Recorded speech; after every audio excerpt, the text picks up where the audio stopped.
We on. You good? Yeah, I'm on. Shalom, shalom. Shalom. First and foremost, we want to give all praise, honor, and glory to Yahweh, Bahashem, Yahweh Shai, Bahashem, Chakodash. Double honor to the elders and apostles of Great Millstone. Peace and blessings to those four elect. Lord, when we be a part of that number.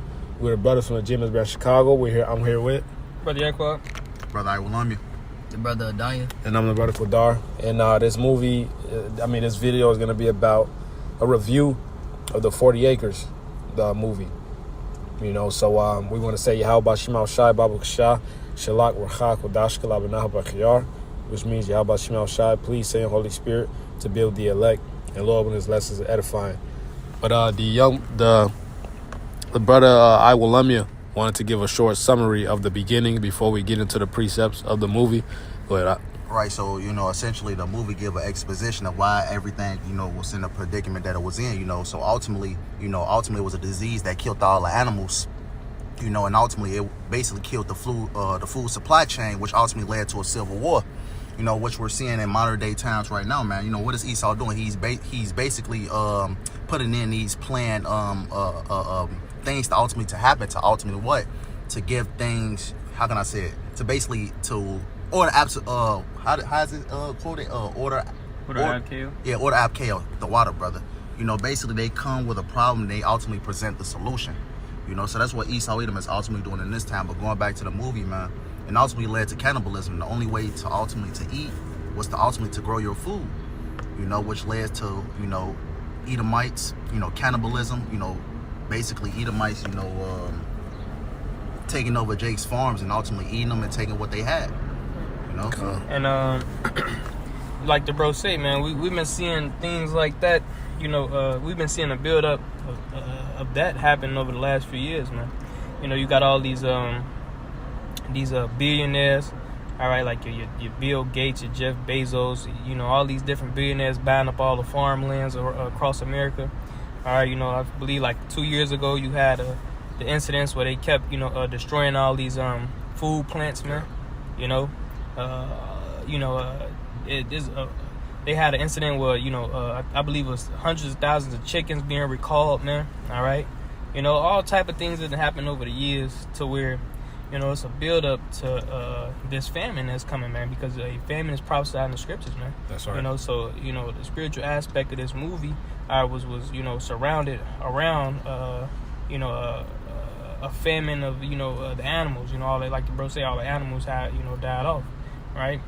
But that's just one aspect of it, because of course we know it ain't gonna be too many crops or anything out here either, man. The scripture talks about the Lord, he's gonna send that blasting wind, a blasting the crops and destroying all the crops or whatnot. All right, but just the gist of a point of the movie was famine, so that was spiritual in itself. Go ahead, brother. This the book of Jeremiah, chapter 15, verse 1. Then said the Lord, Yahweh Shema Shai unto me, though Moses and Samuel stood before me, yet my mind could not be toward this people. Cast them out of my sight and let them go forth. Alright, so it was really all the nations getting caught up in this end time judgment, man. Israel included. So verse 2, and it shall come to pass, if they say unto thee, whither shall we go forth? Then thou shalt tell them, thus saith the Lord, Yahweh Shema Shai, such as are for death to death, such as are for the sword to the sword, such as are for the famine to the famine, such as are for the captivity to the captivity. Right. So this movie 40 Acres, it gives you a very watered down glimpse of like later Jacob's trouble, man. A heightened climax of Jacob's trouble, man. All right. During that time, it's gonna be a lot of body and bloodshed and judgment going forth, man. I want to back you up real quick, brother. Okay. That's the book of Luke 23 and 31. It says, for if they do these things in a green tree, what shall be done in the dry? And someone, we're in the green tree right now. You can buy your food, you can go to different restaurants, pick up certain things, talking about here in America right now. But it says, what shall be done in the dry? And in that movie 40 Acres, man, hey, that was nothing but dry, man. People killing each other for goods, there was no food. You couldn't kill animals for food. So what did they ultimately do, man? They ultimately end up cannibalizing people because they didn't have the wherewithal to go to a store, buy things and things like that because of You know, it was a destitute, you know, environment they were living in.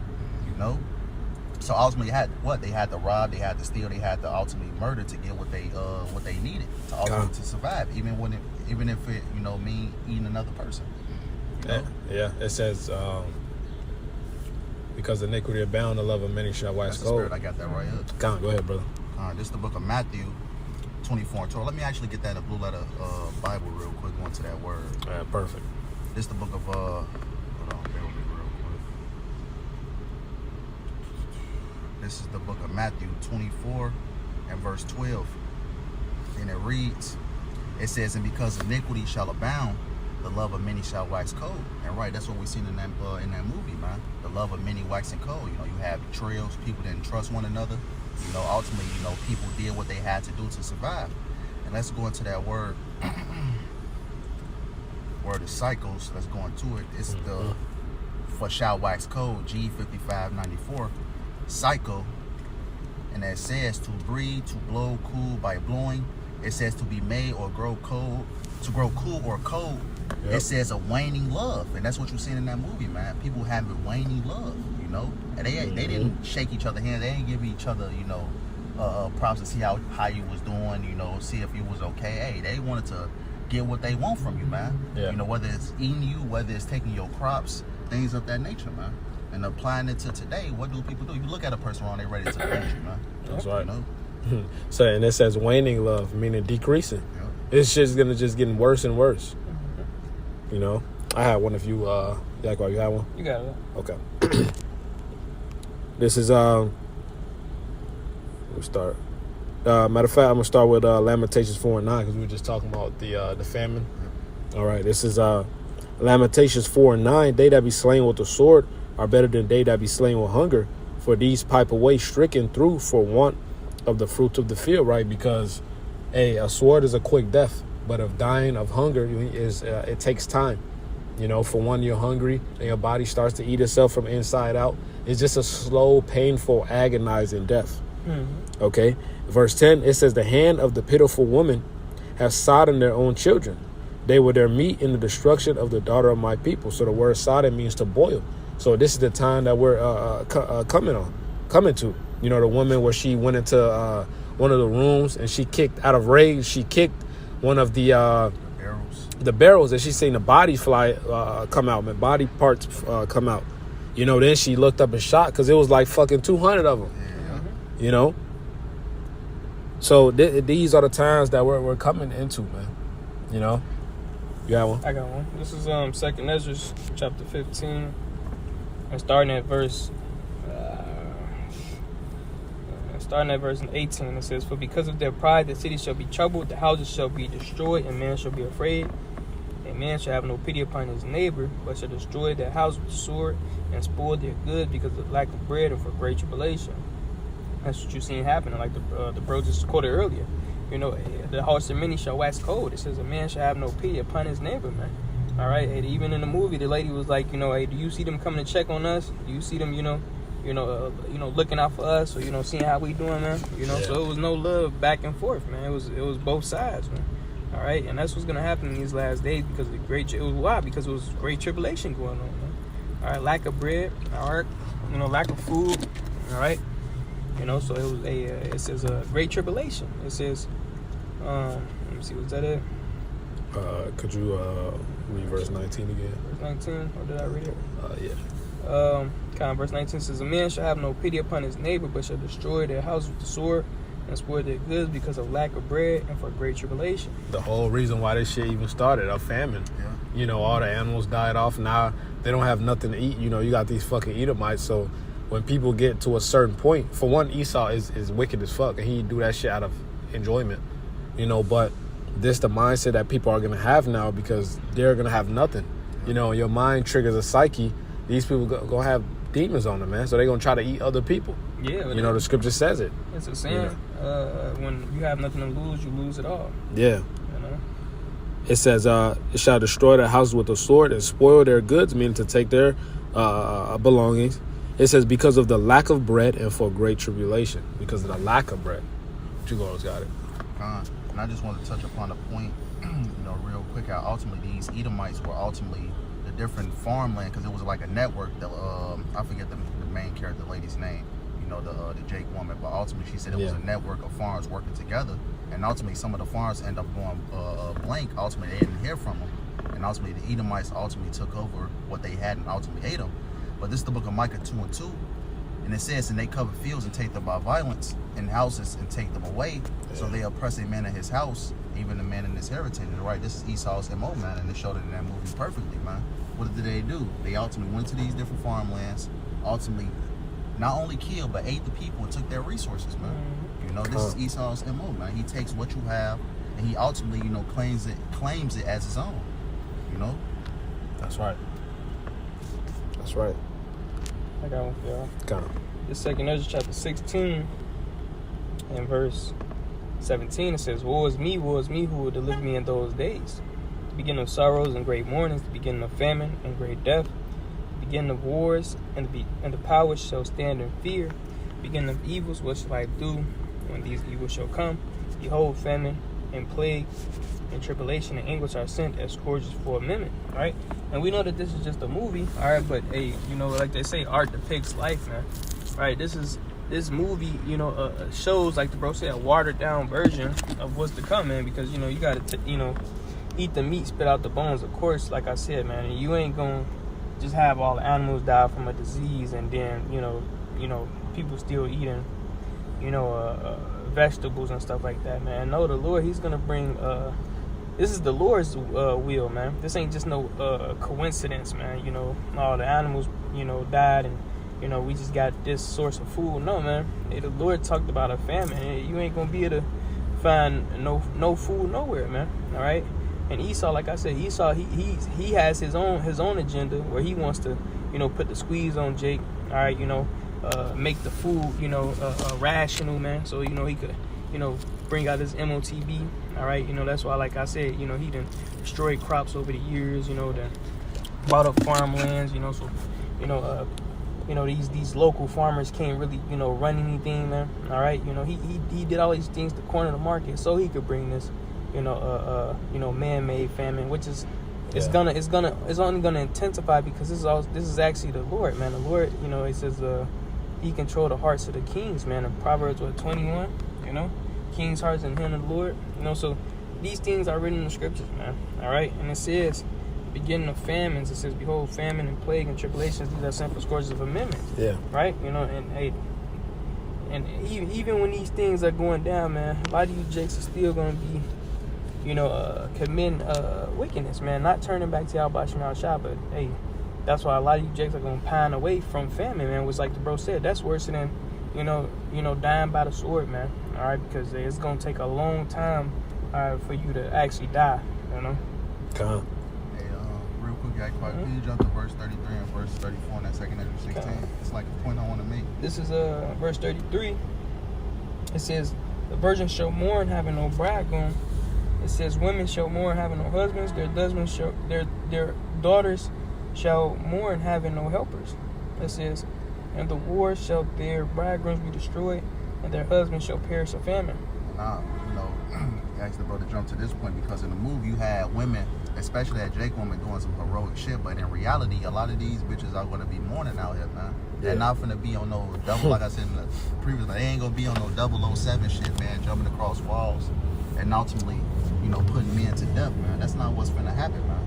You know, a lot of these women are going to be left out here mourning and without husbands, man. Yeah, and ravished. Because there ain't no way he's doing no Black Widow jump on a dude neck, put on him in a triangle, 360 cartwheel. You know, then you got the nigga to the floor. Nah, man, that bitch. Hey, in reality, she's either getting put to death or ravished, or both.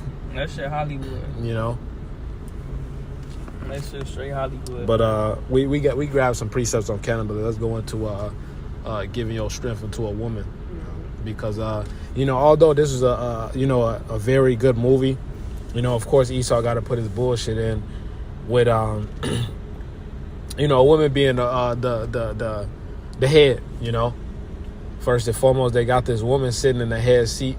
The pops, which is a Gadite, he the coldest in the movie by far. You know, he really the coldest in the movie by far. You know, and he's in a secondary seat. You know, and the woman got the chief seat. You know, that's folly. You know, but that's this society and this woman worship. You know, but that's gonna be the more this society collapses, the more that shit will get weakened. And these women are gonna be humbled. But go ahead, brother. Got a point for your brother. This is the book of Jeremiah 31:22. It says, "How long wilt thou go about, O thou backsliding daughter? For the Lord hath created a new thing in the earth. A woman shall compass a man." And why? That's basically what that movie showed, man. Hey, that woman being in the head seat, that woman controlling what the family was ultimately doing, not the man. Yeah. You know, and ultimately what? They was following her lead. You know, what's supposed to be a position of where a man's supposed to be. Exactly. She was in that position. What they call her in a movie? They call her ma'am. They always said yes, ma'am. Even the pops, right? Yep, he said yes, ma'am. That shit wicked, man. Yeah, man. And Esau plays a part in that. You know, because hey, you know, first and foremost, should have started in the garden. You know, that's really where it started. You know, but then it trickles down now. You know, Eve has always made deals with the serpent, with the feminist movement, the woman's liberation. All right, putting these wicked witches up as celebrities and preaching them to say fuck men and, you know, INDEPN, you know, who run the world, girls. All these are enchantments. You know, to put that feminism spirit on these people, man. And this is how this society is today. You know, a woman is over a man. Yep. You know? And Esau, go ahead, brother. Salaki. No. I was just gonna say, yeah, and you know that's how it is now. All right, you know, like the bros going into that feminist movement. All right, the prophecy of the woman compassing a man. All right, but as depicted in the movie, that's not how it's gonna be in these last days, man. The scriptures tell you that, you know, a man shall be a hiding place, you know, from the wind. All right, you know, scriptures tell you that 7 women is gonna cleave unto 1 man. All right, saying, you know, I will wear my own apparel. Let us only be called by thy name. Why? Because it's gonna be so much death and destruction going on out here, man. They gonna seek a man of the Lord, man. All right, it ain't gonna be no fucking Hollywood, you know, activity going on out here. You got, you know, 3 men in a barn house, big, testosterone filled men, and a little woman. All right, she gonna beating ass, man. No, man, 3 of them. 3, right? You know, not gonna be like that, man. You know. Yeah. And it's another scripture that I had. It talks about. It says a woman shall be a hiding place. I mean, a man shall be hide. Oh, I will make a man more finer than the gold or Ophir, man. You know, so the man is gonna be the prize in these last days. They're gonna be, you know, it's gonna go back to its natural order, man. That's right. You gotta. And if I could back up the brother, specifically the men of Yahweh Shem Shai, because these niggas. You know, obviously, those in the know what the brother's talking about. But I'm just emphasizing the point because these niggas going to be like these bitches. You know what I'm saying? Because the scriptures say that, man. Yeah, even men shall be afraid. Yeah. That's right. Hey, so anybody outside of Psalm 91, like the Elder Jeremiah says all the time, man, you through. You know? You had what? I had that Psalm 91. God, let's, yeah, we gonna end off with that Psalm 91. Shit. Let me see. I got a quick one. This one more. Just touch upon the women's subject. Yeah. So grab Proverbs 31. Yeah, that's still the topic we going into. Yep. It's the book of First Ezra. Proverbs 31:3. 4 and verse 22. It says, "By this also ye must know that women have dominion over you. Do ye not labor and toil and give and bring all to the woman?" And right, talking about this goofball Manny in the movie, man. You know, he ultimately got his whole family, almost got his whole family killed, you know, just for a woman that ultimately came upon their farmland. And he was basically acting simple, you know, just to basically protect this woman he ain't know nothing about, man. And what did his mother ultimately end up telling him? Hey, she go play you, man. And what ultimately ended up happening when they ultimately got to the bus of what, you know, they ultimately met up, or what he, you know, basically went with the woman at. She ultimately set him up to get her people back. She deceived them. Yeah. The scripture says not to lean onto your own understanding. Mm-hmm. You know, so you gotta follow orders. Yep. You know, not being weak over these women, man. I'm gonna just jump to the point. Jump down to verse 26. It said, "Yea, many there be that have run out of their wits for women and become servants for their sakes." Right. This guy Manny was acting irrational for this woman, man. You know, doing everything ultimately to please her, to ultimately to get what she wanted or needed. It says, verse 27 says, "Many also have perished, have erred and sinned for women." Right, because ultimately in the movie, man, he almost got his whole family killed, as I mentioned before, man. Yeah. You know, making stupid decisions for this woman. You know, basically making his family more vulnerable from his decisions he was making regarding this woman. Exactly. Because if that wouldn't have happened, you know, of course the movie was played out to happen that way, but Still, the nigga was being weak. But if that wouldn't have happened, they would have been intact. You know, even if they would have got attacked, they would have been stronger off, and less they would have took less damage with them being on everybody being on point. You know, grab that Proverbs 31:3. Yeah, the scripture says, "Lay thy hand suddenly on no man." That goes for man and woman. You know, especially in that type of time. Oh yeah. All right. I mean, even in these times, you know, but how much more in that day, man? Right. You know, hey, shit. Hey, but the book of Eli show you that, man.